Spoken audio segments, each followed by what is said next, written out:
இணையர்களுக்கு சாய்சுதாவின் அன்பு வணக்கங்கள். காணும் பொங்கல் திருநாள் நல்வாழ்த்துக்கள்.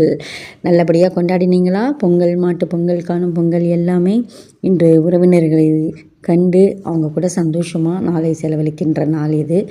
இருந்தாலும் நம்ம வீட்டுக்குள்ளேயே சில நேரங்களில் இருந்தாலும் நம்ம உற்சாகமாக நமக்கு பிடித்தமான வழிகளில் பொழுதை போக்கிக் கொள்கின்றோம். அதில் இன்றைக்கி குறிப்பாக நமக்கு பிடித்தமான வழிகளில் பொழுதை போக்கிக் கொள்ளலாம். அப்படி நமக்கு பெரும்பாலும் அனைவருக்கும் ஒத்துப்போகும் பொழுதுபோக்குன்னு பார்த்திங்கன்னா பாடல்கள், திரைப்பட பாடல்கள் கேட்பது தான். அப்படிப்பட்ட ஒரு திரைப்பட பாடலை பற்றி தான் இன்றைக்கி நான் எடுத்துகிட்டு வந்திருக்கேன் உங்ககிட்ட பேசுகிறதுக்கு. முரளி அவர்கள் நடித்த காலமெல்லாம் காதல் வாழ்க திரைப்படத்தில் ஒரு பாட்டு வரும். வெண்ணிலவே வெண்ணிலவே வெக்கம் ஏனம்மா, அந்த பாட்டு. இது தெரியாதாங்கிறீங்களா? அந்த பாட்டு தெரியும். அந்த பாட்டு ஆனால் இன்றைக்கி என்னன்னா, எப்பயும் அந்த பாடலுடைய இசை, வரிகள், அந்த பாடலுடைய பாடகர் பாடிய விதம், இப்படி தான் நான் சொல்லுவேன் பிக்சரைசேஷன் எப்படி பண்ணியிருக்காங்கன்னு.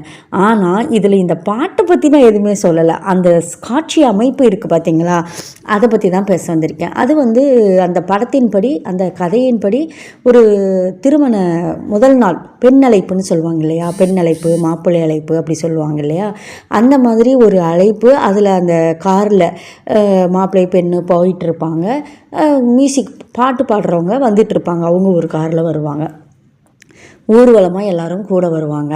இது அந்த காலத்தில் அந்த படம் 1997, 80களில் இருந்து 90கள் வரைக்கும் கூட அந்த மாதிரி நிறைய கல்யாண ஊர்வலங்கள் நடந்தது. இந்த மாதிரி கூட பாடிக்கிட்டு வருவாங்க, இல்லைன்னா ட்ரம்ஸ் வாசிப்பாங்க. அந்த மாதிரி பழைய படத்தில் கூட நீங்கள் எம்ஜிஆர் படத்தில், சிவாஜி படத்துலலாம் பார்த்துருப்பீங்க. அந்த மாதிரி ட்ரம்ஸ் வாசிப்பாங்க, பாட்டு பாடிக்கிட்டே வருவாங்க இல்லைங்களா. இது இப்போ நடக்குதா அப்படின்னு கேட்டால் அது சந்தேகம்தான். காலம் எப்படியோ மாறிக்கிட்டே இருக்குது இல்லையா. பீரியாடிக் படம் அப்படிங்கிற படத்துல எல்லாம் சில விஷயங்களை காட்டுவாங்க. அந்த மாதிரி இதெல்லாம் ஒரு பீரியாடிக் இந்த படங்களை பார்க்கும்போது இது திரும்பி இப்போல்லாம் கிடையாது. அந்த காலகட்டத்தை நமக்கு நினைவுபடுத்துது. அந்த காலகட்டத்தில் நாம் எப்படி இருந்தோம், நாம் எப்படி இருக்கிறோம் அப்படின்னு நம்மளை அப்படியே பழைய அந்த 97க்கு நம்மளை அழைத்து போடுகின்றது இந்த மாதிரியான பாடல்கள்.